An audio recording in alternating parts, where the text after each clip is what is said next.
ஜாதக கோளாறுனா கல்யாண கோளாறு. எஸ். அப்போ கோளாறு உள்ள ஜாதகம். இப்போ இந்த கோளாறு எங்கேருந்து வருது? 23 அப்பா 23 அம்மா. நம்ம பெரிய சிபிஐ விசாரணையில் வேண்டாம், ஒரு லோக்கல் விசாரணை எடுக்கிறப்போ 3 அப்பா 3 அம்மா, 3 பேரல் ஹேப்ளாய்ட்ஸ், ஹேப்ளாய்டுகள்னு சொல்லுவாங்க. 3 haploid, functional haploid, 3 X 3 Y, 3 அப்பா 3 அம்மா.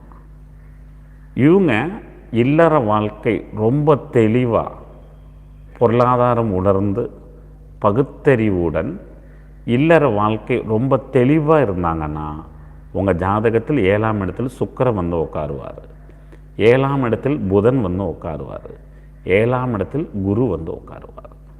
தாய் போல் பிள்ளை நூல் போல் சேலை. Information of genetic neurotransmitter biosis. Yes. அப்போ உங்கள் அப்பா அம்மா ஒரு நிம்மதியான வாழ்க்கை அல்ல. எஸ், நிம்மதியான வாழ்க்கை அல்ல. அவங்க நிம்மதியாக வாழ்ந்துட்டுருக்காங்கன்னா உங்கள் ஜாதகத்தில் 7ஆம் இடத்தில் குரு சுக்கிரன் இருப்பார்.